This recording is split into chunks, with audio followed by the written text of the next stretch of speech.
Hi, it's Kevin, and this is the tutorial video for the Accordion Fold Pop-Out card project.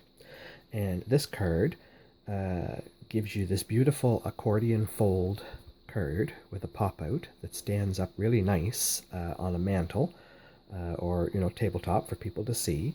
And there's enough DSP in the project to be able to decorate your envelope flap too. It actually makes very good use of one 6x6 square of the designer series paper to do the entire card, and then just a couple of tiny little scraps of white paper to do your stamped sentiment areas. And again, this project is designed around the idea that you can use any coordinating designer series paper and colored cardstock that you have for your card back.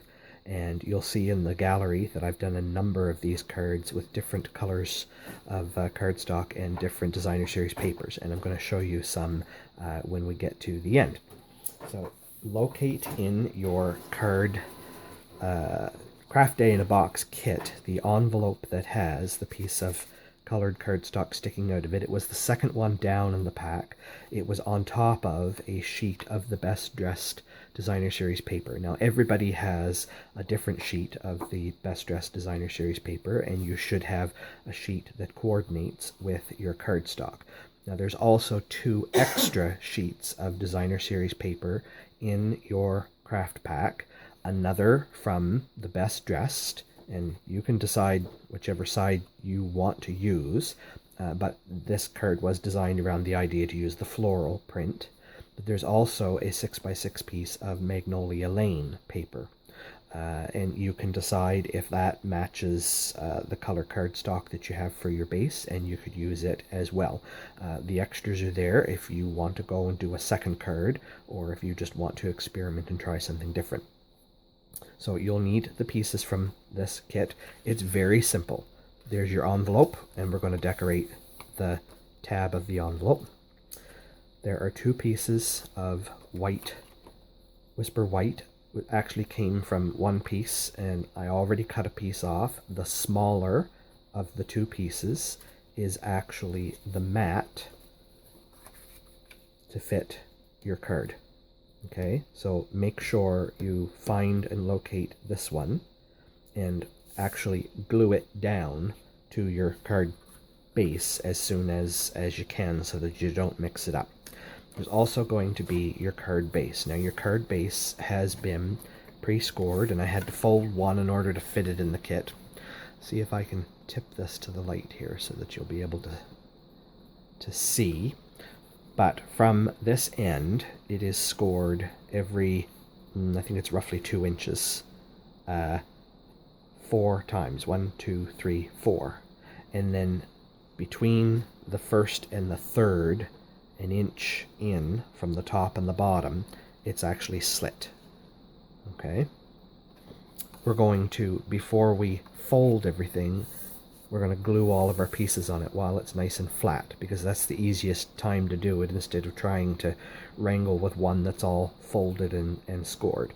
So on the largest end, I'm going to take that white piece and I'm just going to glue it right down right now, just so I don't mix it up with my other ones. I'm not using a lot of glue because I want it to dry, and I want to be able to stamp a sentiment on it later. So I'm putting it to the right side, and I'm leaving a 1/8 border around it. There's actually going to be a little strip of designer series paper. I'll bring my sample back in.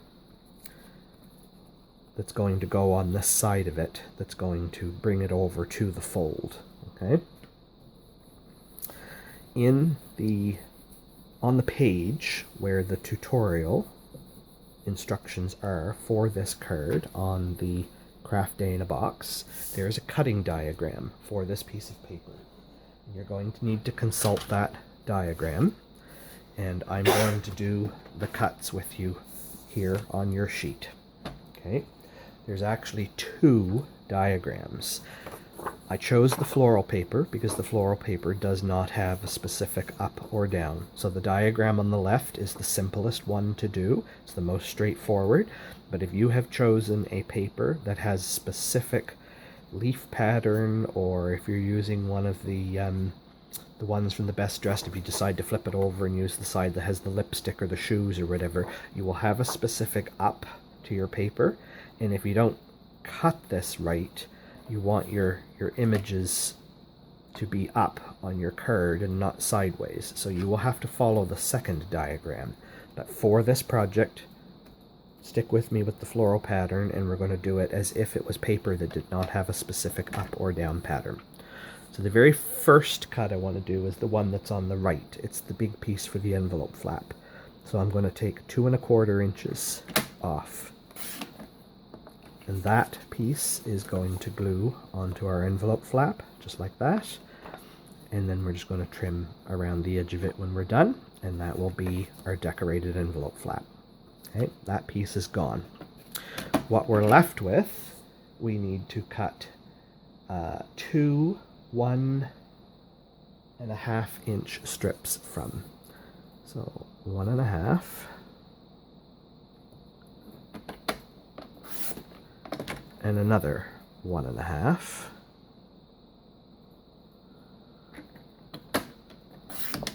and that's going to leave us this little piece here, which is going to be the little piece that we put on our inside card mat, and it's going to cover off what we need there. So I'm going to trim that down right now to 4 inches, and that piece will be done. Okay, so there's my 4-inch piece. It's going to go on the inside of my card. This is a scrap piece left over. One of 2 tiny little ones you're going to get. Then I'm going to work with both of these pieces together at the same time, and I want to cut them also down to 4 inches at the same time. And those 2 4-inch pieces are going to go here and here on the card. Okay, then I just need my 4 little pieces for here, and so that's what I'm going to get out of what's left here. Okay, now it's getting a little tricky because they're getting smaller. These are to be 3/4 of an inch. So, because remember, we did our slits 1 inch from the top and 1 inch from the bottom. So there's 2. Slide that over to our 3/4 inch mark. We hold our breath.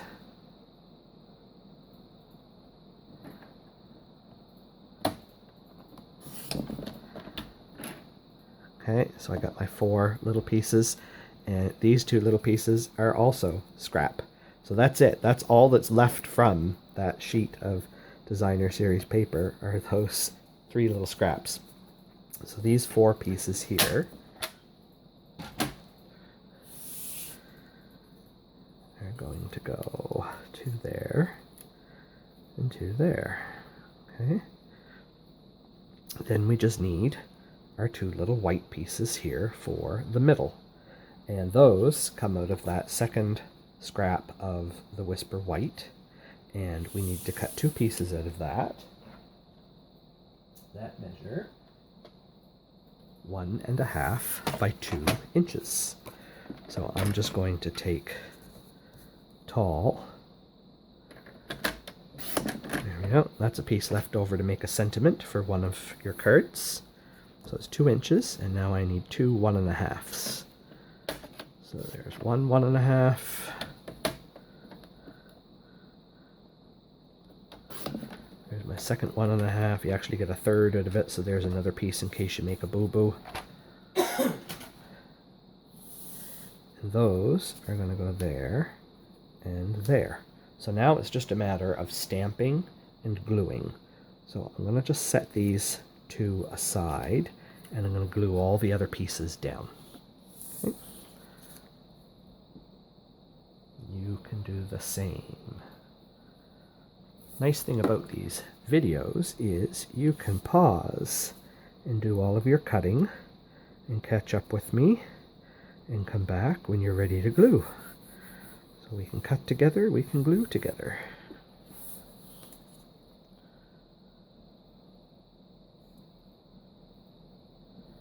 And they're all repeatable projects so that you can use any designer series paper and coordinating cardstock. You can use any stamp set you want with them as well.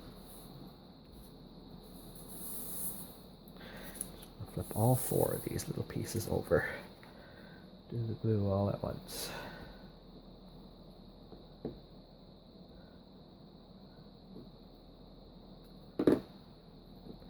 The most complicated part of this whole card design, I think, is the cutting and the scoring of the base piece, but it's actually really not that hard. This is just a half a sheet of your cardstock cut long ways, so it's 4 1/4 tall by 11 long, but 11 inches did not divide up into thirds with without getting into all kinds of 1/8 and 1/16 of an inch, but 10 1/2 inches does. I think it's 10 1/2, yeah, 10 1/2 inches.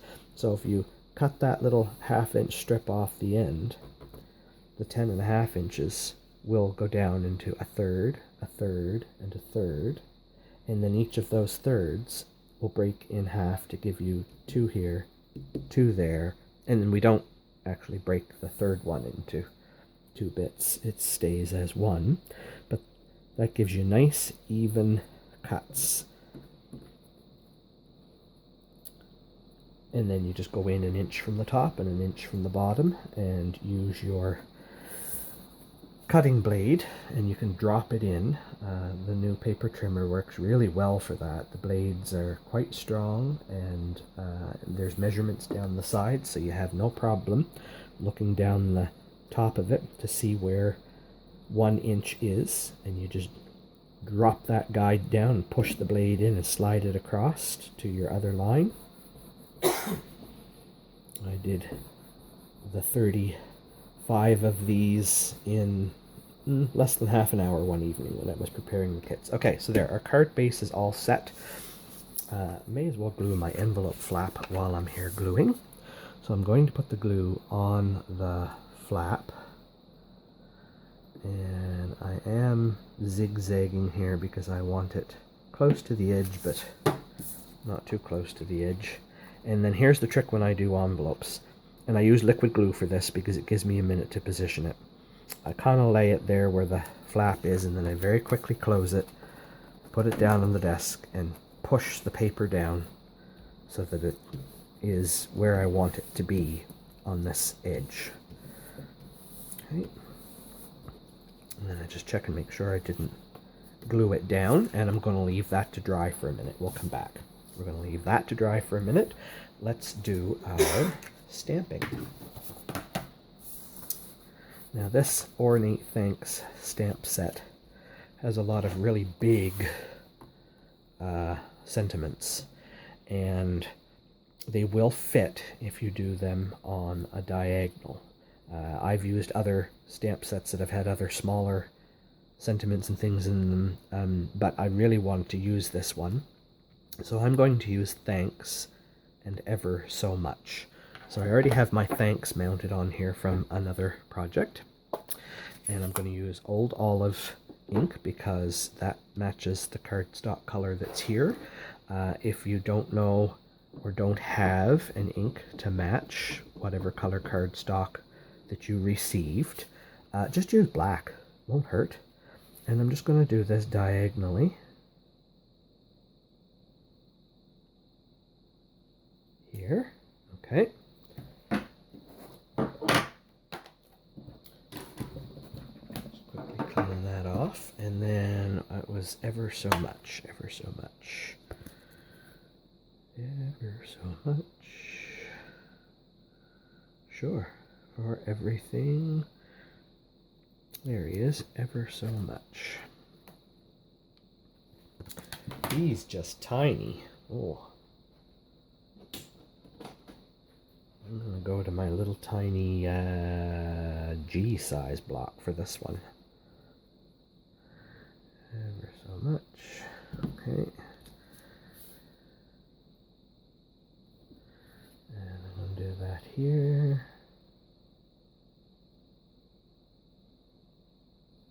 There we go. And then if you want, and you have another stamp set that has some little flowers or little floral elements, you could absolutely do some little flower or floral elements that would go in the corners here. Okay, so then we're just going to glue these down like that. This looks like a complicated card when you first see all the parts, but once you start sticking it together, it's really not that bad. Okay. We'll let those dry, and we'll go back and trim our envelope now. So all I do is flip it over and follow along the edge of the envelope.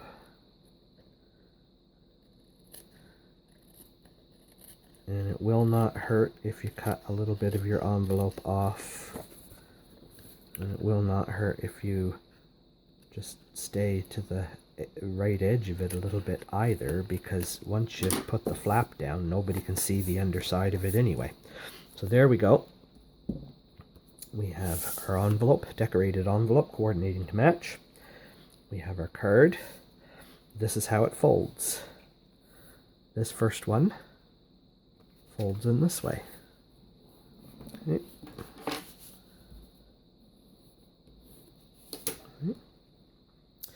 This next one folds back this way. Okay. Then I'm going to go to the end, and the end one folds in this way. Okay. And then the last step is to grab the middle and pull it forward while folding the other ones, pushing the other ones back. Okay, so you can hold it down here if you wish and bring this up, and we're going to crease these two here with fingers on our right hand, and I'm going to crease this one with my fingers on my left hand. And as I start to roll it forward, there we go. It'll come over here like that. A little crease there, a little crease there, a little crease here. And then if you open it up on the back side, you can crease those other two in there. One there, one there, there. Okay. So the card actually is a little smaller than what our normal cards are. It does not end up being 4 1/4 by 5 1/2, but it's not meant to be seen this size. It's meant to be seen this size. And so when you lay it out like that, it's quite impressive. Okay. Now you can add a sentiment on the inside, and you have quite a bit of space to do it. Just remember that it has to be within this area here, or it's going to peek out over here. So you just keep it within that 2-inch area in the middle, and you'll be all set. Okay, so there's our finished project based on the bits that you have in your kit. And if you look in the gallery, you're going to see other ones that I did, but I'm just going to show them to you here quickly as well. This is also from the Best Dressed paper, and that's the Blackberry Bliss colored one. And I used a Lily stamp. I used some stamps, other Celebration stamps. This was the Celebration one from last year, I think it was. You're My Chosen Family. That was a fun one to do. I used more of the Lily paper, and this one particularly has the up pattern to it. So if you use a paper that has the upward pattern to it, you have to use the second cutting diagram, and in that second cutting diagram there's not one strip that is full for the envelope. I don't know if you can actually tell, but there's two pieces here. They actually came stacked this way, cut. You have to put them side by side, and you just have to forgive the part that they're not quite going to match in the middle, or you do the best to match them in the middle. There's also 3 little scrap pieces that make your tall strip here, because there's no way to get all those upward pointing pieces for here as well as your envelope and as well as for here. There's just not enough width on the card, the piece of DSP rather, to get all of those pieces vertically. So that's an example of one that was done with the alternate cutting pattern, and I just decided to flip these ones over because I couldn't match the pattern. So better pattern on the back side, and I could have done the same here. That pattern on the back side may not have been as noticeable. And then I did one with the, I'll just call it the golf paper. This was one of the papers that was in the golf paper, and I really liked the patterning in it. And this was a host stamp set that I had that had some smaller stamps, and just used a happy birthday sentiment. But it works really well for any paper that coordinates. Okay, so I hope you've enjoyed that project today. Again, I encourage you to add your own spin to the card. I would love for you to take whatever pictures you like of the project that you completed with the paper that you had in your kit, and post pictures of this project on our Facebook page, where you will see a post about the accordion pop-out card. And then if you so decide to go and use your own supplies, add your own spin to this and make your own card design with your own sentiments and whatnot, we'd love to see pictures of that as well. Okay, I hope you enjoyed this project and that you'll enjoy making the other ones as well.